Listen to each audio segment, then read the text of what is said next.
Assalamualaikum warahmatullahi wabarakatuh. Perkenalkan kami dari kelompok 4 ingin memaparkan hasil diskusi kami, yaitu penerapan elektrolisis. Penerapan elektrolisis. 1. Pemanfaatan elektrolisis dalam memproduksi zat. 2. Pemanfaatan elektrolisis dalam sel merkuri. 3. Pemanfaatan elektrolisis dalam sel membran. 4. Pemanfaatan elektrolisis dalam elektroplating. Perkenalkan, nama saya Nurul Amelia Wulandari, nomor urut 24. Saya yang akan menjelaskan terlebih dahulu tentang penerapan elektrolisis. 1. Pemanfaatan elektrolisis dalam memproduksi zat. Elektrolisis berperan penting dalam industri manufaktur dan permurnian zat kimia.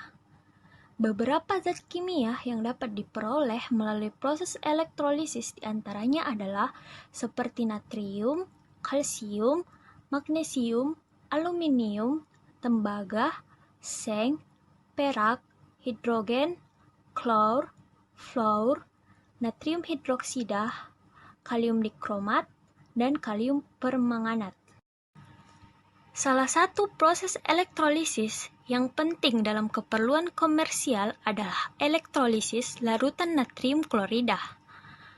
Proses elektrolisis larutan natrium klorida sering disebut proses klor alkali.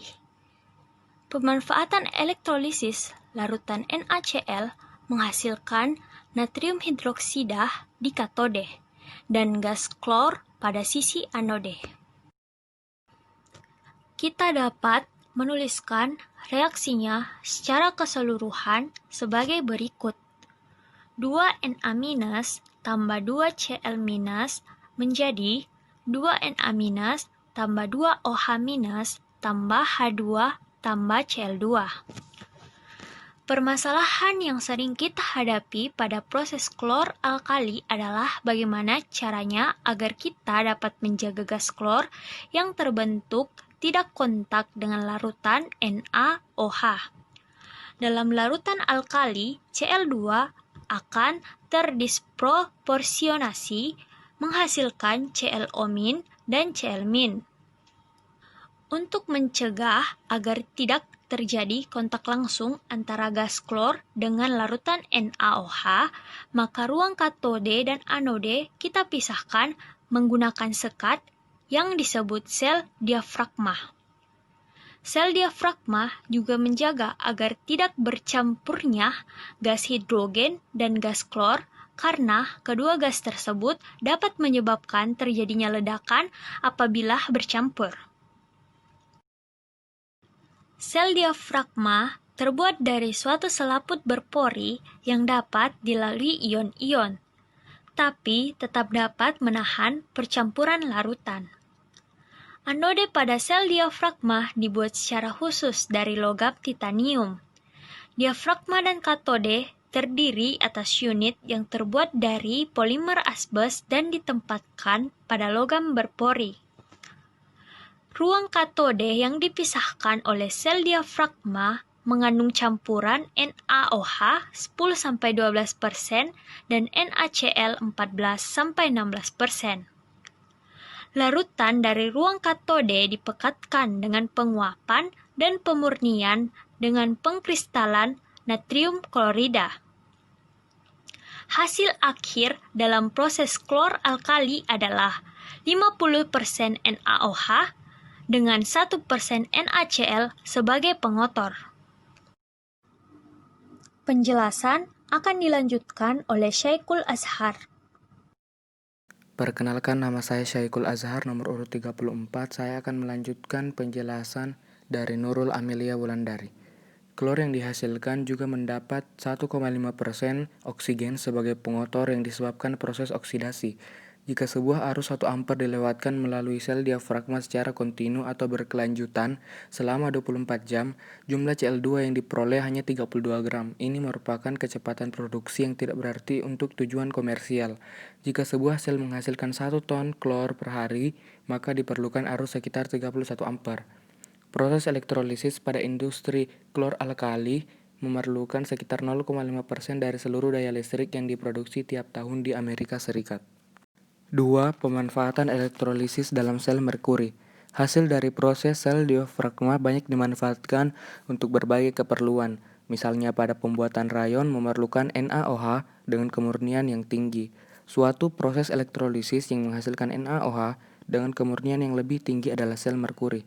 Katoda merkuri memiliki overpotensial yang lebih tinggi untuk mereduksi H2O atau air menjadi OH- dan H2, sehingga reduksi yang terjadi adalah Na plus menjadi Na yang larut dalam merkuri membentuk suatu amalgam berupa 0,5% Na. Reaksi yang terjadi dalam sel merkuri dapat dituliskan seperti persamaan di bawah ini. Katoda 2Na tambah 2 elektron menjadi 2Na. Anoda 2 klor minus menjadi klor tambah 2 elektron. Dijumlahkan semuanya sama dengan 2Na tambah 2 Cl minus menjadi 2Na tambah Cl2. Jika amalgam Na yang dikeluarkan dari sel ditambah air, maka akan dibentuk NaOH dan merkuri cair. Dikembalikan lagi ke dalam sel elektrolisis. 2Na tambah 2H2O menjadi 2Na plus tambah 2OH minus tambah H2 tambah Hg. Keuntungan sel merkuri dapat menghasilkan NaOH pekat dengan kemurnian yang tinggi. Kelemahan sel merkuri adalah memerlukan energi listrik yang lebih banyak. Selain itu, merkuri mempunyai dampak negatif terhadap lingkungan. Penjelasan selanjutnya akan dijelaskan oleh Muhammad Rizky Pradana. Perkenalkan, nama saya Muhammad Rizky Pradana, nomor urut 14. Saya akan melanjutkan penjelasan Syekhul Azhar. 3. Pemanfaatan elektrolisis dalam sel membran. Proses sel klor-alkali yang ideal adalah memiliki efisiensi dari segi energi dan tidak membahayakan lingkungan. Jenis sel yang memberikan keuntungan seperti di atas adalah sel membran. Sel membran sama dengan sel diafragma, hanya saja sel diafragma berpori dan diganti dengan suatu membran penukar kation dari polimer. Keempat, pemanfaatan elektrolisis dalam elektroplating. Elektroplating atau sering disebut dengan penyepuan adalah proses elektrolisis yang dapat digunakan untuk melapisi logam dengan logam lainnya. Elektroplating secara umum sering dimanfaatkan untuk melindungi logam dari korosi dan memperbaiki penampilan benda.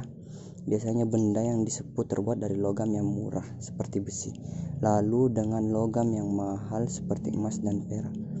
Harga produk akhir jauh lebih mahal jika logam tersebut disepuh. Sebagai contoh, jam tangan yang dilapisi dengan emas atau sendok yang dilapisi dengan perak melalui proses elektroplating. Proses elektroplating perak dapat dilihat pada di bawah ini. Sendok dari besi yang dilapisi dengan perak diletakkan sebagai katode, sedangkan sepotong logam perak murni sebagai anodenya. Berikut adalah reaksi yang terjadi antara sendok besi yang dilapisi perak. Penjelasan selanjutnya akan dilanjutkan oleh Mahardika. Terima kasih. Perkenalkan, nama saya Mahardika Pramadini M, nomor urut 4. Saya akan melanjutkan penjelasan dari Muhammad Rizky Pradana. Katode sama dengan Ag plus ditambah elektron menjadi Ag. Anode sama dengan Ag menjadi Ag plus ditambah elektron. Semua dijumlahkan sama dengan Ag anode menjadi Ag katode. Dalam industri skala besar, elektroplating sering digunakan untuk proses pemurnian logam tembaga. Tembaga dengan kemurnian tinggi sangat diperlukan khususnya jika digunakan sebagai pengantar listrik seperti kabel. Berikut gambar penjelasannya. Karena pengotor dapat mengurangi konduktivitas listrik tembaga, maka tembaga kotor dijadikan sebagai anode, sedangkan lembar tipis tembaga murni sebagai katode. Proses secara keseluruhan merupakan transfer atom tembaga dari anode ke katode, seperti pada persamaan dan gambar di bawah ini. Katode sama dengan Cu2 plus ditambah 2 elektron menjadi Cu murni. Anode sama dengan Cu kotor menjadi Cu2 plus ditambah 2 elektron. Semua dijumlahkan sama dengan Cu kotor menjadi Cu murni. Kumpulan logam berharga ini disebut sebagai lumpur anode yang biasanya cukup untuk membayar biaya pemurnian atau elektrofining tembaga. Tembaga teroksidasi lebih cepat dibanding perak dan emas. Oleh karena itu, perak dan emas biasanya digunakan sebagai pengotor tembaga yang mengumpulkan di bawah anode pada sel elektrolis. Berikut gambar penjelasannya. Sekian hasil diskusi kelompok kami, semoga bermanfaat. Lebih dan kurangnya mohon dimaafkan. Wassalamualaikum warahmatullahi wabarakatuh.